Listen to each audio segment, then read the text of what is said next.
Hello everyone, स्वागत है आप सभी का एक और नई वीडियो के अंदर। और आज मैं आप लोगों के लिए लेकर आ चुका हूँ चेनसॉ मैन के सीजन 3 का एपिसोड नंबर 26। तो जिस किसी ने भी अभी तक पुरानी वीडियोस चेकआउट नहीं करी, आप डिस्क्रिप्शन वाले लिंक पे जाकर उन्हें चेकआउट कर सकते हैं। और अब तक तो आपने इस चैनल को सब्सक्राइब कर ही लिया होगा, और अगर नहीं किया तो आप इसे सब्सक्राइब कर लें ताकि मुझे वीडियो बनाने की मोटिवेशन मिलती रहे और मैं आप लोगों के लिए इसी टाइप का क्वालिटी कंटेंट लाता रहूँ।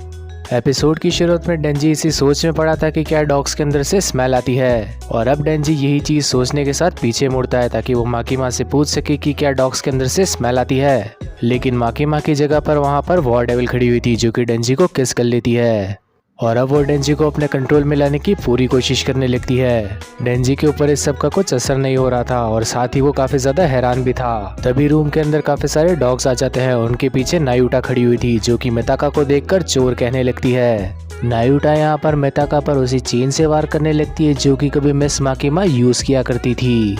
इस सब के चलते वॉर डेविल अब डॉग के अंदर कन्वर्ट हो चुकी थी और वो डॉग की तरह ही हरकतें कर रही थी। और अब नायुटा ये सब चीज देखकर काफी ज्यादा हंसने लगती है। लेकिन बेचारे डेंजी का दिमाग तो बौखला चुका था। वो नायुटा को कहने लगता है कि तुम मिताका को वापस इंसान में तब्दील कर लो, लेकिन नायुटा तो ऐसा करने से साफ इनकार कर देती है क्योंकि उसने डेंजी के ऊपर हाथ लगाया था। अब डेंजी गुस्सा करते हुए कहने लगता है कि वो किसी की प्रॉपर्टी नहीं है और मिताका को फटाफट सही करने को कहने लगता है। लेकिन अब नायुटा कहने लगती है कि उसे काफी ज्यादा भूख लगी है। डेंजी कहने लगता है कि वो नायुटा के लिए कुछ जरूर बनाएगा, लेकिन बदले में उसे मिताका को सही करना होगा, और नायुटा ऐसा करने को मान जाती है। इस सब के बाद हम इन सभी लोगों को खाना खाते हुए देखते हैं और नायुटा डेंजी से एक सवाल करती है। आज तक जितनी भी लड़कियों से डेंजी मिला है उन सभी ने डेंजी को मारने की कोशिश करी है, तो आखिर मिताका भी एक डॉग से अलग कैसे हुई। और ये सुनने के साथ डेंजी भी सोच में पड़ जाता है। लेकिन डेंजी कहने लगता है कि उसकी भी तो फीलिंग्स है, सिर्फ इसीलिए। नायुटा अब डेंजी से कहने लगती है कि वो मिताका को फिर से चेंज कर देगी, लेकिन सिर्फ 2 शर्तों पर। पहली शर्त ये कि डेंजी उसे रोज एक आइसक्रीम खाने को देगा, और डेंजी कहने लगता है कि अगर उसे भी एक मिली तो। दूसरी शर्त के अंदर नायुटा कहने लगती है कि तुम्हें इस लड़की से दूर रहना होगा, और ये सुनकर तो डेंजी बौखला जाता है। नायुटा कहने लगती है कि उसे मिताका की खुशबू बिल्कुल अच्छी नहीं लग रही, इसीलिए डेंजी को उससे दूर रहना चाहिए। डेंजी अब नायुटा से पूछने लगता है कि क्या उसके अंदर से गीले कुत्तों की स्मेल आ रही है, जिस पर नायुटा कहने लगती है कि उसके अंदर से काफी ज्यादा अच्छी महक आ रही है। नायुटा अब कहने लगती है कि वो मिताका की सारी यादों को भुला देगी और बिल्कुल ऐसा लगेगा कि डेंजी उसके साथ कभी डेट पर आया ही नहीं। लेकिन अब डेंजी गुस्सा करते हुए कहने लगता है कि इसका मतलब तो वो कभी उससे मिल ही नहीं पाएगा। नायुटा कहने लगती है कि डेंजी को उसके जितना भी नजदीक जाना था वो ऑलरेडी जा चुका है। डेंजी थोड़ी देर सोचने के साथ ही कहने लगता है कि नायुटा उसके लिए थोड़ी ज्यादा इम्पोर्टेंट है, और नायुटा ये सुनने के साथ ही काफी ज्यादा खुश हो जाती है। इस सब के बाद हमें मिताका दिखाई जाती है जो कि डेंजी का उसी जगह पर इंतजार कर रही थी। मिताका को तो यहाँ पर ऐसा लगने लगता है कि डेंजी उसके बारे में भूल गया, शायद इसीलिए वो यहाँ पर बिल्कुल नहीं आया। और अब तो वॉर डेविल भी कहने लग जाती है कि इन्हें अपना शिकार चेंज कर देना चाहिए।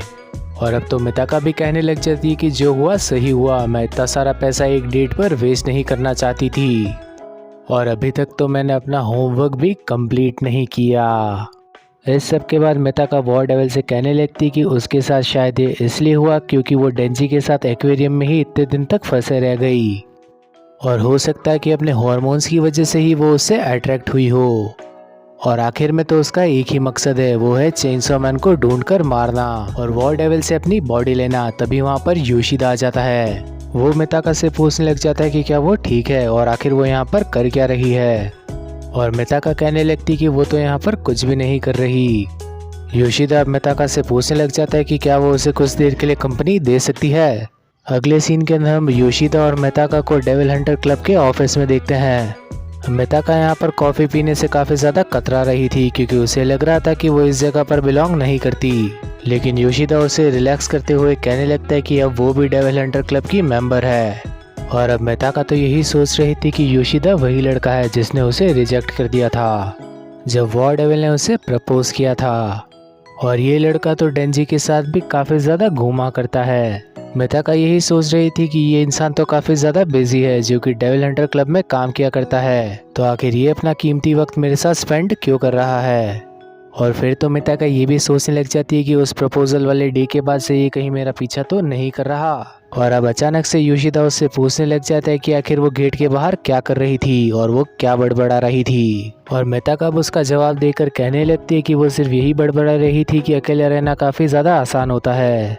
योशिदा कहने लग जाता है कि ज़िंदगी काफ़ी ज़्यादा आसान हो जाती है जब आपके पास कोई दोस्त हो, लेकिन उस रिलेशनशिप की भी कभी ज़्यादा गारंटी नहीं होती है। और रिलेशनशिप बिल्ड कर पाना ही सब कुछ नहीं है। आजकल के टाइम पर ये सब कुछ काफ़ी ज़्यादा रिस्की है और हम लोग तो टीवी और किताबों के सहारे भी एक साइडेड रिलेशनशिप बना सकते हैं।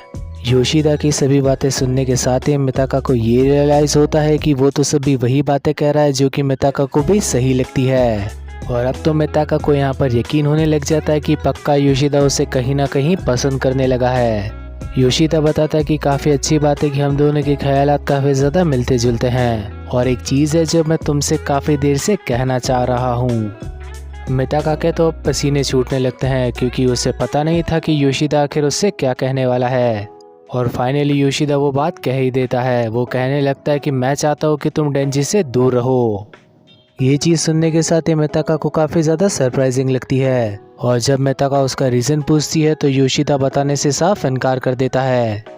योशिदा कहने लगता है कि वो इस चीज़ का अंदाज़ा लगा सकती है और इस सब के बाद वो उसे गुड डे विश करके वहाँ से चला जाता है। इस सब के बाद सीन शिफ्ट हो जाता है और हमें डेंजी और नायुटा दिखाए जाते हैं। नायुटा को यहाँ पर किसी डेविल की स्मेल आने लग जाती है, इसीलिए वो डेंजी को नींद से उठा देती है। नायुटा कहने लगती है कि डेविल हंटिंग का समय हो चुका है, लेकिन डेंजी तो बेचारा डिप्रेस्ड पड़ा हुआ था। और कुछ देर की शांति के बाद डेंजी कहने लगता है कि वो चेनसॉ मैन नहीं बनना चाहता, लेकिन अब नायुटा उससे पूछने लगती है कि आखिर ऐसा क्यों है। और डेंजी जवाब में कहने लगता है कि अगर पूरी दुनिया को भी पता चल गया कि वो चेनसॉ मैन है तो नायुटा किसी भी लेडी को उसके पास नहीं आने देगी। लेकिन अब नायुटा तो चेनसॉ मैन को फाइट करते हुए देखना चाहती थी, इसीलिए वो ज़बरदस्ती डेंजी को बिस्तर से उठाने लगती है।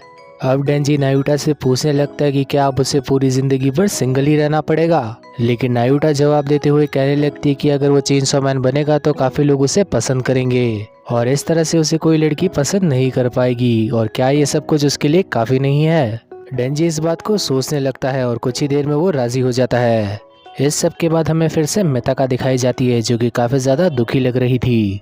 मिताका कहने लगती कि जब भी उसे ऐसा लगता है कि सामने वाला इंसान उसे पसंद करता है, लेकिन वो इंसान सचमुच में उसे पसंद नहीं करता, तो उसकी फीलिंग को काफ़ी ज़्यादा हर्ट होता है। और मिताका बताती है कि इस सबसे तो अच्छा बिना फीलिंग के ही रहना है। और अब तो वॉर डेविल भी उसकी बात पर हामी भर देती है। और इस सब के बाद तो मिताका ये भी कहने लगती है कि आखिर वो जी ही किसके लिए रही है। इस सबसे अच्छा तो उसे मर जाना चाहिए। और उसे इतना नेगेटिव होते देख तो वॉर डेविल भी उससे कहने लगती है कि उसे इतना ज़्यादा नेगेटिव नहीं होना चाहिए।